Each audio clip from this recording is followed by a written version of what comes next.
Assalamualaikum warahmatullahi wabarakatuh. Halo guys, kami dari kelas Pendidikan Biologi B, Angkatan 2021, Universitas Sulawesi Barat, akan memaparkan materi kami pada mata kuliah Ekologi tentang faktor lingkungan sebagai faktor pengaruh kinerja organisme. Adapun pokok materi pada materi ini yaitu kisaran toleransi dan faktor pembatas. Nah, yang pertama itu tentang hukum toleransi Salford. Hukum toleransi Salford merupakan konsep dalam ekologi yang pertama kali dikenalkan oleh Victor Salford. Konsep toleransi Salford menyatakan bahwa organisme akan hidup dan berkembang dengan baik dalam nilai tertentu berdasarkan faktor-faktor lingkungan di sekitarnya. Hukum toleransi Salford dibagi menjadi 3 zona. Zona pertama yaitu zona intoleransi. Zona intoleransi ini merupakan rentang nilai faktor lingkungan yang membuat suatu spesies tidak mungkin bertahan hidup. Zona yang kedua adalah zona stres fisiologis, yang dimana jarak di mana suatu spesies dapat bertahan hidup sebagai akibat dari aktivasi proses adaptasi terhadap nilai stres. Nah, selain proses kehidupan yang mendasar, energi juga dihabiskan untuk beradaptasi. Selanjutnya yaitu zona optimal. Zona optimal ekologi adalah kisaran nilai faktor yang paling menguntungkan di mana pertumbuhan, keberlangsungan hidup, dan reproduksi paling optimal diamati.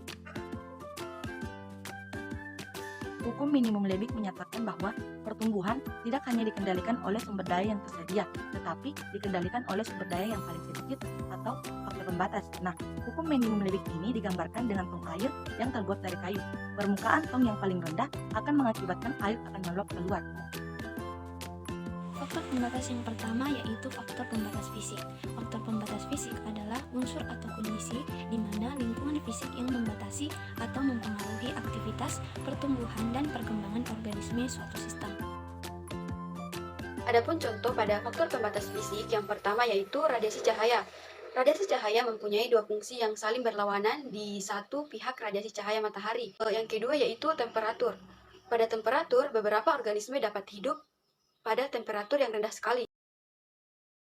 Selanjutnya, arus dan tekanan. Arus dan tekanan termasuk dalam kategori pembatas fisik, karena keduanya memiliki dampak yang signifikan pada sistem fisik dan perangkat tertentu. Kemudian, tanah.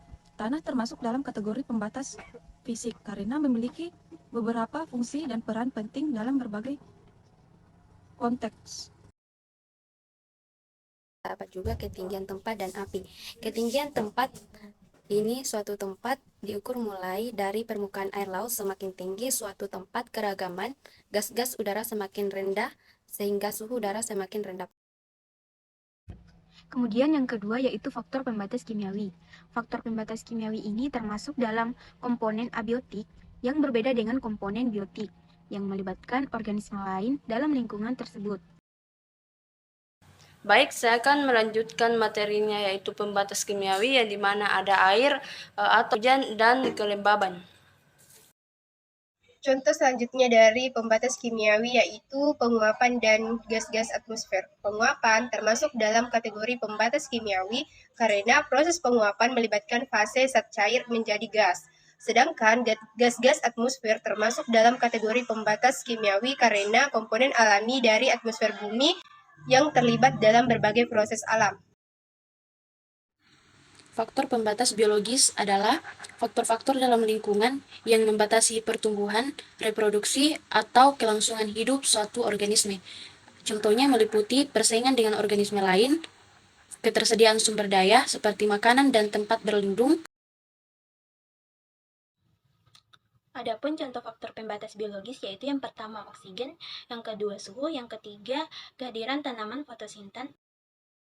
Tingkat penetrasi cahaya. Ini adalah faktor biologis karena tingkat cahaya yang tersedia dapat membatasi pertumbuhan dan kelangsungan hidup organisme. Kemudian tingkat ketersediaan aliran air. Aliran air dapat dianggap sebagai faktor pembatas biologis karena dapat membatasi atau mempengaruhi kemampuan organisme untuk bertahan hidup. Kemudian faktor biologis ekosistem karena penguraian bahan organik oleh organisme pengurai seperti bakteri, jamur, dan cacing memainkan peran penting dalam siklus nutrien.